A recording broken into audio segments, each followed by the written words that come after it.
Seattle Times' Ryan Divish joining us now on the Emerald Queen Casino Sportsbook Hotline. Ryan, you broke the news about Victor Robles' suspension. What was your reaction to the suspension itself being 10 games, and where do the Mariners go from here? I actually thought that's what it was going to be, about 10 games. Like just kind of looking at some of the other stuff and the idea of throwing a bat. Like I knew that they would try and make sure that it was, I wouldn't say make an example, but that it was highly punitive just because of that aspect of it. So I wasn't surprised about the 10 games, and I figured like he would appeal it and they'll probably go down to about 8. But you know, where the Mariners go, it's complicated because I didn't know the rules, honestly, with Robles being on a major league player on a rehab assignment, which is technically means you're on loan, whether they would make him serve it at the major league or the minor league level. But you know, I was told they would be at the major league level, and it complicates some things a little bit just because, like, the Mariners had it all kind of planned out, I think, where he would come back right around 1st of September when the rosters expand, maybe a little bit before that, and be a presence on their team. And now that's all kind of shifted because he has to be out a certain number of games. Do you remember anything like that happening before, a player getting that upset? And then I read his apology, and obviously he was going through some things emotionally, but kind of a weird reaction. Yeah, you don't do that. I covered Richie Sexson throwing his helmet at a pitcher one time. I think he got 5 games for that.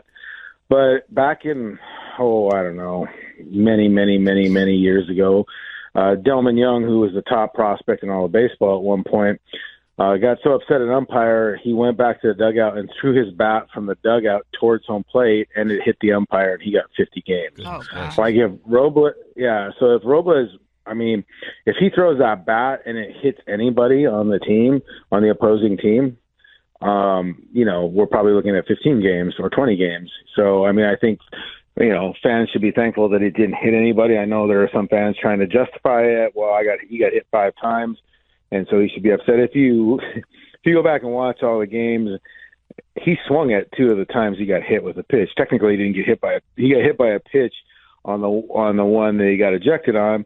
They called it a foul ball. I couldn't tell if it really hit the bat or not, but it hit him in the chest. Robles, if you watch how he swings, he stands close to the plate, takes away the inner half, and he dives out at pitches. So he tends to get hit a lot. If you recall, he got hit a bunch last year.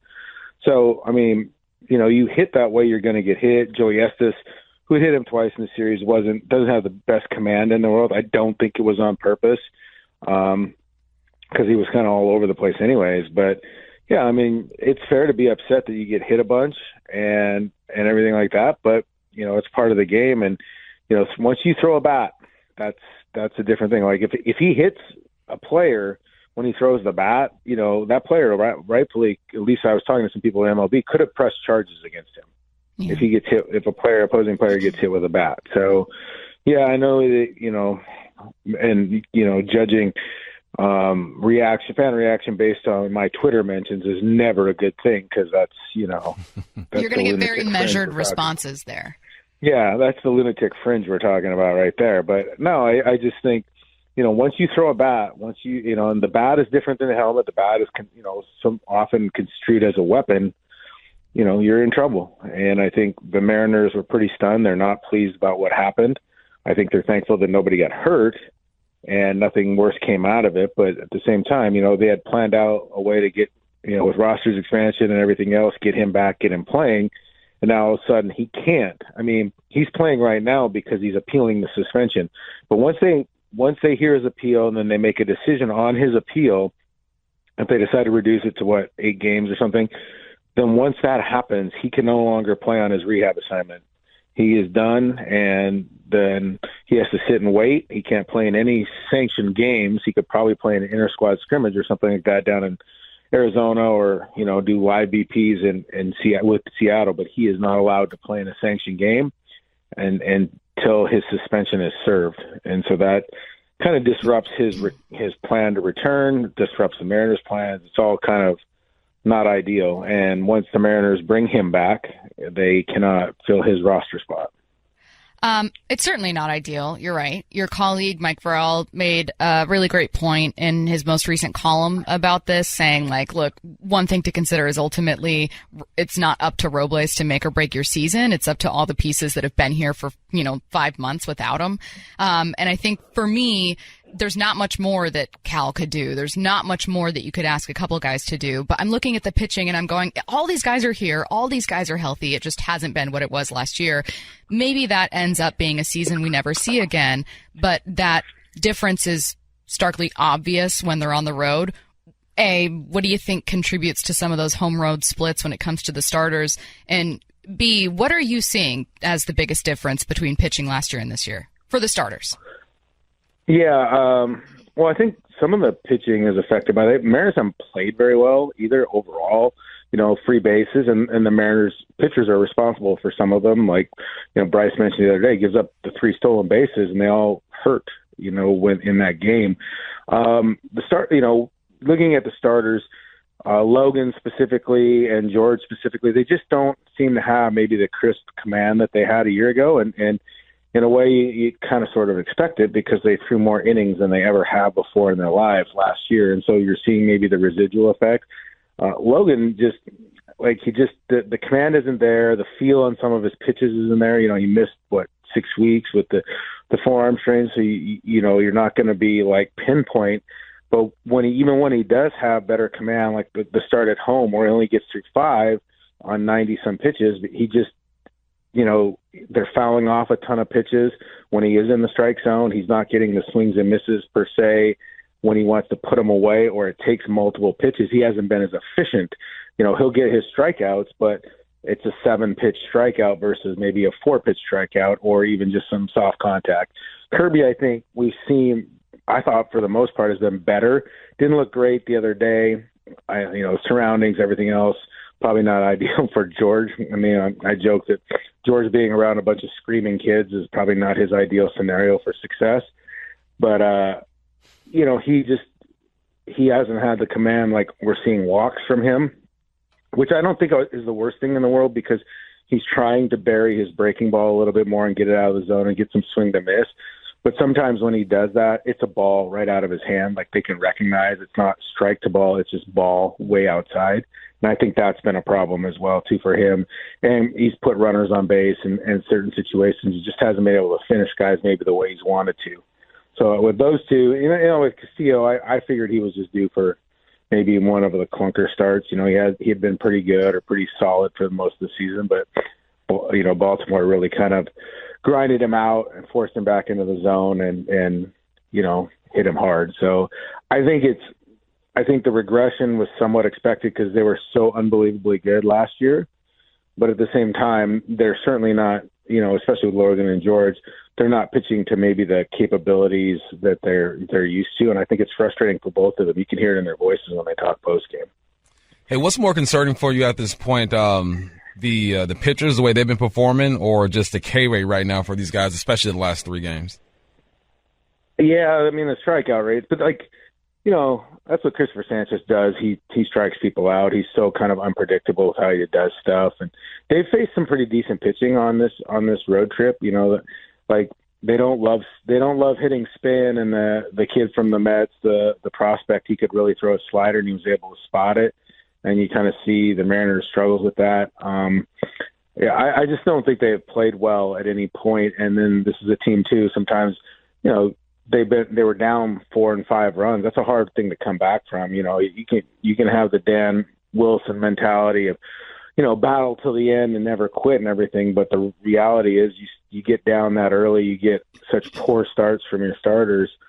You can have that mindset all you want. The likelihood that it's going to happen is different. And honestly, you can't always play that way. Like the other day, we saw them push Legumina to a second inning. I think it's partially because they're down enough where they're thinking, okay, well, are we really going to come back from this? Yeah, we played till the end, but we need to steal one more inning from this guy to get through. And it blew up on him. I think that's one thing we're seeing sometimes in these games a little bit is Dan is trying to steal an inning or even 2 outs or an out, one more out from a middle reliever who's not as good as his leverage guys. And it's come back to bite him in the ass a couple of times just because, you're running the risk. These guys don't strike out very many guys, and they have a tendency to put guys on. Vargas, Legumina, Coar, they give up home runs, and they put guys on with walks, and then they give up home runs, and that's a bad combination. What's your overall evaluation of Dan's first season here? I don't know. I mean, like, Dan, in a lot of ways, I think is still feeling it out. You can play in the major leagues as long as you want, be a catcher. You can have interim managed from, brief stints in the minor leagues. But how everything works at the big league level is so different. And I still think that he's finding his way. I think a lot of people get upset about his in-game decisions at times with his bullpen, everything else. Sometimes they fly in the face of how Scott Service used to do it. But I think sometimes what hurts Dan is that he doesn't offer good explanations for why he makes the decisions he makes. I know you guys have listened to the audio pregame and postgame. He is not very forthright in that process. It's just mostly we battle, tough one. Guys are grinding, but what is your process when you go to Legumina and this and that? A little bit more like with Scott previously, and certainly towards the end, the last few years, he got super detailed onto why, into his process. And, I think when you don't offer some insight or offer an explanation into your process for making your decisions, it leaves you open for speculation. And, Twitter speculation being one of the more normal things that we see in our lives every day. You mentioned that sometimes they do things that fly in the face of what Service did, and you may have kind of answered it as part of that, but just to clarify, what are some of those things? Oh, I just think Scott was very rigid to a lot of his platoons, and Dan still is staying to it. But, if Scott did go with left on left, he would offer a reason, if he stayed with a guy, or had he gone with Cole Young against Christopher Sanchez, he would have offered reasons why. And I think sometimes with Dan and playing time and I also people have to realize too, Dan doesn't control the roster on what he has, nor does he really control the overall philosophy of how they're using those rosters. So while people may be mad that they're using Dylan Moore or they still have Dylan Moore on the roster, well, that's not Dan's decision, but if he's on there, he's got to play him. You have to find spots where you think he can have success. Same with Solano. You're looking at not just that whether or not it's a lefty on the mound, but what are their profiles? Would Cole Young have a chance against them? Would he not? All this other stuff. I think Scott would explain that, and I think Scott's bullpen philosophy was a little different. He would bring his closer in higher leverage situations in the eighth versus the ninth. Dan's more rigid to the ninth, leaving Munoz as the traditional closer role. Some of those things. I don't think because the last year at the end when Dan replaced Scott, I thought and I felt like he managed the games pretty much the way Scott would. And I think listening to Dan talk about it last year, he didn't want to disrupt kind of what players had been used to for so much of the season. Whereas this year, he's kind of done things a little bit more his way. I don't think, overall, I don't think Jerry Dipoto and Justin Holland are up there texting him saying, hey, you got to get guys out and this and that. But there is an overall plan about how they're going to play and how they're going to use guys that they try to not deviate from unless, there are mitigating circumstances to do it. So that's why you're seeing Demo or you're seeing Donovan Solano. I don't think Victor Robles was going to be healthy and ready to go for these games, but you would have liked to have had Robles for these 3 games against the left-handed pitching that you're going to see. And they just, they don't have that. So you have to use Demo, you have to use Solano a little bit more than maybe people want to see, but that's how they've set up their roster.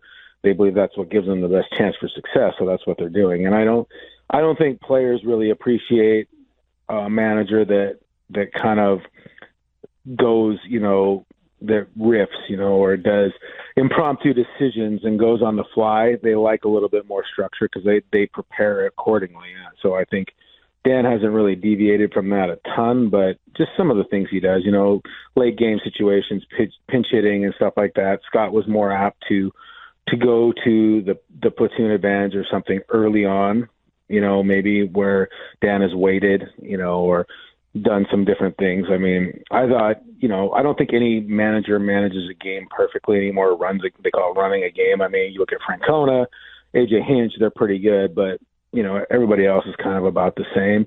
Dan's put them in some weird spots before and they won games, and he's put them in weird spots before and they've lost games. I don't think that it's completely dictatorial about how they're overall performing, when I think the overall sum on this road trip is they've been pretty poor in all facets of the game, and I don't think it's just the decision-making that's cost them. Good stuff. And he is Seattle Times' Ryan Divish. Thanks, Ryan. Thanks, Ryan. Yeah, thanks, guys.